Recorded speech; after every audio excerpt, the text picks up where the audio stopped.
Hi, everybody. This is Bryan Smith with 321 Gang. Welcome to our first podcast, Change the Conversation. And we're here today with Dr. Harry Koehnemann, and we're going to talk about the Scaled Agile Framework. How you doing, Harry? I'm good, Bryan. Thank you. Good. So Koehnemann is spelled just the way it sounds, right? Oh yeah, that's why I tell people, like, it's Koehnemann, just like it sounds. Oh my gosh. So, well, anyway, so if people are wondering, it's Koehnemann. So it took me a while to figure that one out. I've only had three people in my life pronounce it the way we pronounce it anyway. My 8th grade English teacher, a linguist faculty member in grad school, and then one other one, I forget the other one. But yeah, 3 people in my life have actually pronounced it the same way. And I suppose if we were in Germany, it would be pronounced differently, right? Koehnemann or something like that. I was at Oktoberfest, and some German people were telling me how to pronounce it the way they pronounce it. Yeah. Koehnemann. Koehnemann, yeah, like two syllables in it, yeah. Here, drink a few more pints, and yep. There we go. Cool. Well, thanks for joining us today, Harry. Really appreciate it. Hey, my pleasure. Thank you guys for having me. I'm excited to talk about it. Yeah. Well, let's roll right into it then. We're here to talk about the Scaled Agile Framework. I see you're wearing your Scaled Agile shirt today. That's great. Appreciate that. When you have a chance, feel free to send me one. All right. Yeah, it's in the mail. Seriously. All right. So anyway, tell us a little bit. Let's start at the beginning. What is the Scaled Agile Framework? And let's assume people who are going to watch this podcast know what Agile is. So let's jump past what Agile is and Lean maybe, and a little bit of where Scaled Agile kicks in. Sure. So you mentioned that we're making an assumption that people know what Agile is.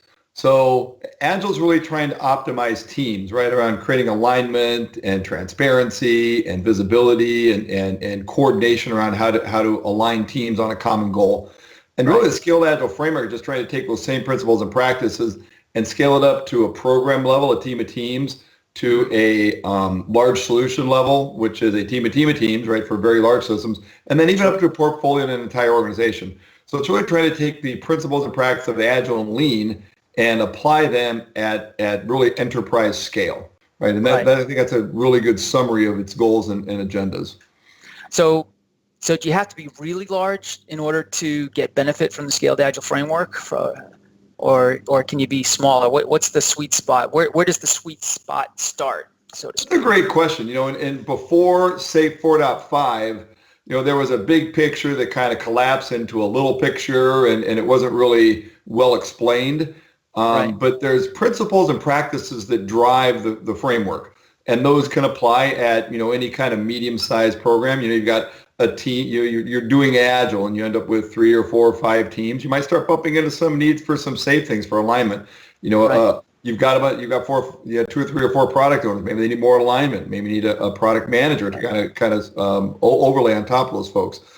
So it works in as you're starting to scale up from the small, when you get to about 40 or 50 people, start adopting some of the safe practices at the program level, right? Essential safe fits very well in there. Then, of course, I do, frankly, quite often go to organizations that are, large automotive organizations that have 12,000 engineers, and you can use the safe metaphor for enterprises and value streams and value stream coordination across value streams, and then Agile Release Trains within those value streams to explain how you would organize all 12,000 of their engineers and get them all aligned using safe. 12,000. So is there really any top side to this, or could it scale almost to any size? Well, I mean, the principles apply, we believe anyway. So the principles apply as large as you want to be. Again, I've gone to some, Fortune 10 sized companies and do their engineering leadership and explained how, you can describe the whole engineering organization with a series of portfolios with value streams within them. And, but when you're adopting safe, you don't try to boil the ocean. We don't just say, okay, all 12,000 engineers tomorrow are going to be operating this way. We usually understand which value stream we're going to try to attack first, and within that value stream, which train we're going to launch, and have kind of a rollout strategy. So while it does scale up, we still want to apply the principles in the small, right? As we roll things out. So there are a couple terms in there that I wanted to interject with. One is alignment. You've used that quite a few times, and maybe you can explain what exactly you mean by alignment. Alignment among who or whom? Is that never quite sure which one to say? Amongst whom or among who or okay? Anyway, you get the general gist of the question. Or is it the subject? Yeah. Or the, well, I don't have Google right now. I got to go back to eighth grade grammar class or something, right? So that and value stream. So, and I don't know if they are somehow related. So maybe you can Great question. So if we think about alignment, historically in an organization, we had what we would call silos, right? And Agile tries to break down silos, so does SAFe. The notion of I've got system engineering requirements and then development and then test and that kind of thing, right? Yeah, and right. So you've got silos of the people that decide what to do, business, and then it goes to system engineering for analysis and design, then over to developers. Right. And then even within the development side, you'll have in our world anyway, you've got software engineers, electrical, mechanical engineers, and each one is taking their work and working on it, right? And how frequently do we integrate the entire solution, right? Those people working on their part, these people working on their part. And really the alignment is to say, guys, we need to not wait till the end to see if this thing's going to work, right? That's what I was going to say. Historically, it was always at the end. Progress. So what we don't want to do is to say there's an assumption that, some group of people is working on X and they assume that another group of people is working on that same X, so we can put it together. And, we find out 4 or 5 months into it that, no, we really weren't there. We were over here. And it just, those kind of things delay, start adding up and start delaying and delaying. That's why we miss release dates and why we have overruns and those types of things. So Agile and SAFe really try to get everybody locked in on a common cadence, right? And get aligned on what do we want to be able to show across an entire, value stream. We'll get to that term in a minute, across an entire value stream on a regular basis, right? Get everybody aligned. And really what the value stream is, if you look at the organization, what are the, if we stand back and look at an enterprise organization, what are the things of value that organization delivers? A lot of time, especially in product companies, like a lot of our engineering companies, you can go to their website and pull it up and say, what products or services do we provide? Well, that's the value that your customers perceive from you. So you pick on, So that might be an easy, that might be an easy first step at understanding if I'm a client or I'm looking at SAFe, what my value streams are would be to look at my products. Sure. That would be pick on automotive. A first step. Yeah. Right. So pick on automotive, for example, right? They sell vehicles, right? Different kinds of vehicles, trucks and vans and passenger cars. And then, so there's obviously value streams. Those are the vehicle programs, right? Those are programs. But then within those programs, right, there's other probably value streams that deliver up to those program value streams. There's powertrain, the engines and transmissions. Right. There's lighting, there's infotainment. And some of those actually deliver not only internally, but externally. So a lot of your value streams by suppliers, right? First tier, second tier suppliers to automotive. Well, suppliers internally first, right? So there might be suppliers internally, right? You've got lighting and chassis, but then within those value streams, they'll have suppliers as well. And that's something we added back in SAFe 4.0, and even before that, the little spike, SAFe for Lean System Engineering, is we started adding suppliers and the notion that not everything's done in-house. And we still, we don't just want our folks on a regular cadence. We also want our suppliers, anybody that's part of that value stream. It's not just all of our internal people, it's also those external suppliers. They have to be aligned on that same cadence. So you were talking, you just mentioned SAFe 4.0. We're on 4.5 right now. And it reminds me that I forgot to ask you specifically, how did you personally get involved with SAFe? And it sounds like it's been a little while. Yeah, that's a good question. So for me, got involved with SAFe as part of 321 Gang, and we're an engineering-focused company. So we were helping organizations in defense and automotive and consumer electronics and medical adopt practices, right? Best practices. And those began to be more agile. Tools. And they build large systems. So we bumped into SAFe around the 2.0 time frame, and it was relatively software-centric. And our concern was it'd be hard to take these to our non-software people. They would kind of reject it because they would say that, oh, that's just what the software people do. We do other things. So the Scaled Agile folks, in the spirit of cooperation, collaboration, and continual experimentation, said, "Hey, let's partner together." So we worked closely with them on a variant of SAFe. SAFe was going down this path of 2.0, 3.0, et cetera. And during that 3.0 phase, we did a little branch, SAFe for Lean System Engineering. Kind of the assumption there is kind of an IT side to SAFe, but there's also this engineering side to SAFe. And when we got done, the feedback was, no, there's one SAFe, right? Keep them all together. The principles apply, right? The principles apply. Right. We don't want two different semantics for the same kind of concept and put them back together. And that begat really SAFe 4.0. So Harry, thanks for that background about the evolution of SAFe and sort of how systems got introduced into the big picture 4.0. We're at 4.5 now.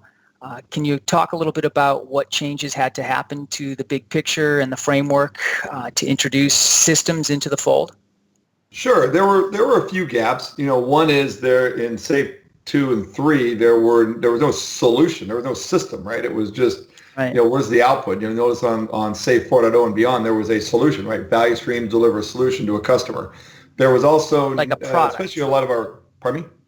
Like a product in some cases. Yeah, like right. The solution, the product, the system itself. There was also at the other end of the value stream, the beginning, there was no notion of the intent of the system. It's to-be requirements, it's designs, a lot of the things we need for compliance, right? And so there was no surface on the big picture of SAFe to go have a conversation around those things. Mm-hmm. There was no supply. So those were probably the two big ones.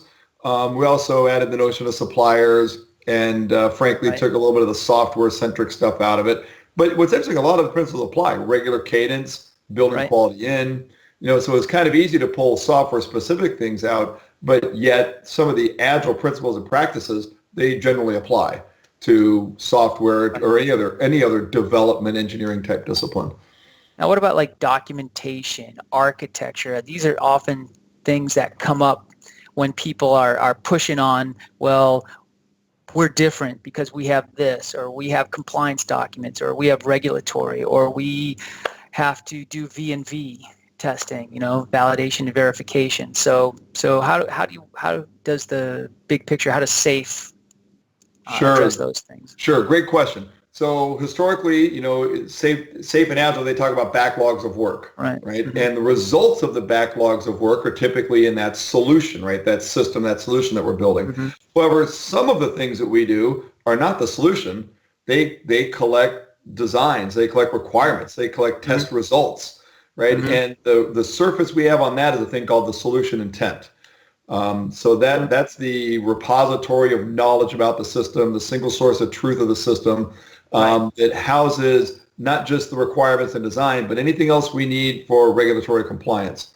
And it's just a surface by which we can have conversations about where those things go. So the work in the backlog, sure, it might actually be building the solution, but it also might be adding to that solution intent, adding to the body of knowledge, creating the objective evidence that we're going to need to go validate the system and certify it for use. So that was system intent or solution intent? Solution intent. Solution intent. Okay. So really, the solution intent are, in general, all of those things that don't actually apply to the solution that you're going to deliver, but support it in some way. Correct. And on the big picture, there's this little metaphor of there's a solution intent, right, kind of driving a value stream to create a solution for a customer. And if you look on the big picture, it's really kind of drawn that way, kind of, left to right towards that customer at the end. Solution intent driving the development, the backlogs of the work, that all the people aligned are working on a common cadence, eventually produce a solution for a customer. Interesting. Metaphorically drawn that way, if you will. Okay. I don't know if anybody gets that, but that's the way. I like that. Metaphorically drawn. Big words. You're a poet. So give an example. I mean, let's say you're a medical device company. You've got the FDA breathing down your backs, and you've got documentation you have to deliver.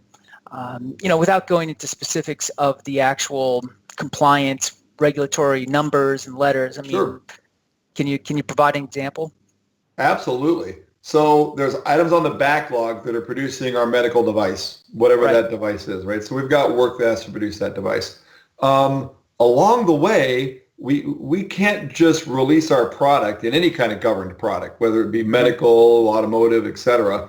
We can't release it just because we say we're done, right? The definition of done isn't just that I have all the features and functions. It's that all the objective evidence that I've crossed my I's and dotted my T's. So I like that. I like applying the definition of done to this conversation, because really that's what it is in software. The definition of done is you have something of value to show somebody. But in this case, it's really, I have something of value, but I have to have all the stuff behind it as well before it's done, right? Agreed. Yeah. So, and we don't want to batch those things. So there's certainly work on the backlog that builds the system. There's also work on the backlogs that builds that objective evidence. We'll have items on the backlog and developing system tests and performing, those types of things. But to your point, just because I'm done with a feature doesn't mean that I have done all the traceability links for that feature, that I've done the reviews, right? The peer reviews for those things. Our QMS, our quality management system, has guidance, right? Some of those things are built into the product. Some of those things are built into the process. The way we build them into the process is that, our definition is through the definition, as you point out. Did you do your peer reviews? Have you gone back and you've modified a requirement? Do we have some suspect links to test cases that may need to be modified? And that's on the process. On the product side, a lot of times, one of the big things in Agile is we're going to be continually doing test cases. We're not waiting till the end to do system tests. We're going to be doing system tests all the time. We don't want to batch things up. We want to do things in smaller batches. Therefore, system tests need to be automated to the extent possible. So we invest a lot more in test automation in Agile. Otherwise, we will drown in testing. So a lot of the compliance tests are actually built in. If you go to automotive organizations, right? Because the regressions have to start from the beginning, right? Yeah. Each time. I mean, ideally. Every increment, we are building a new version of the system, and we're not just going to test the new functionality. We have to go back and make sure nothing broke. Massive and very large investment in automation, not just in terms of functional tests, but also all those compliance tests as well. We want to build quality in, standard lean principle. Well, that leads me to something else I wanted to bring up. So let's say I'm a chief engineer, or I lead a large program, or I have a product line of medical devices, and I find this compelling, and I want to introduce it into my organization. What are some of the things that you absolutely need to think about investing in order to at least get the train moving? And if you really want to move fast and be successful, what do you have to do? Because we've been in this business for a long time. We've seen a lot of places where people start with the best of intentions, but the investment isn't there, the commitment isn't there, and it falters. So if I'm a leader, what do I need to really invest in to make this work? So it sounds like there's a couple dimensions to that point. First is a lean agile adoption is really a massive organizational change, right? We're going to change really the mindset and the attitude towards organization. Moving away, it depends on where you are in the spectrum, but ideally we want to move away from the mindset of we've got a fixed product with fixed requirements, we're just trying to make a delivery date, to one of trying to experiment and explore and gain knowledge and learn and capture that learning. Right? There's a great book called The Lean Machine about Harley Davidson's journey to become a lean agile development company, and that was the big pivot. Is that it's who can learn faster, who can gain knowledge faster, and doing that on a regular cadence. And apply it. Exactly. And capture that knowledge. Something that Ward talked about in his books as well. Let me stop you there real quick, because it sounds like, so we can talk about doing this at a big level, but really that's a huge batch. So can you chunk it down? So do I want to chunk it down? One is, so great question. So one is we've got to change the mindset of the organization. The second thing is we have to decide where to apply this first. So we said back in the beginning, we've got a very large enterprise. We're not just all going to one day train all 12,000 people and say, you're now agile. Right? We've got to roll this out incrementally. And SAFe has great guidance. It has a roadmap, right? If you go to the big picture and click on the roadmap icon on the bottom, it describes that transition. First off, you have to decide to become a lean agile organization, right? That's the tipping point, as we call it, go safe. Then there's a standard roadmap process. First is we have to train leaders, right? We are going to change the way the developers and engineers behave and interact and collaborate. Well, if we don't get leadership buy-in, those folks aren't going to change, right? There's reward structures and there's guidance by leaders. So the first thing is we need to tip leaders to this new way of working, so they not only do they support it, but they know it when they see it, right? They can embrace it and grow it. So I'm a leader, and I have people working for me, other leaders who lead teams, and maybe teams of teams, let's say. Mm-hmm. So my first objective is to tip my team of people and get their buy-in. Is that a good place to start? Sure. I have to understand it. Then I've got to get my folks to understand it. Right. And the next thing we do is just we go, right? We just launch Agile Release Trains, right? Let's take this. There's some upfront work to decide where best to, we have to understand how does the organization provide value, the value stream mapping. Right. And there's workshops that SAFe provides to make that happen. We do value stream mapping workshops, identify where good Agile Release Trains are. It doesn't have to be perfect. We're going to change it over. It never is, right? It's never perfect. Any kind of architecture is never the right architecture up front, right? Even the architecture of our business, of how we organize people. Safe deployment of anything, right? Yeah. So we pick that Agile Release Train and decide to launch it. And that's just part of the roadmap. Tip leadership, train folks, decide when to launch, and just go.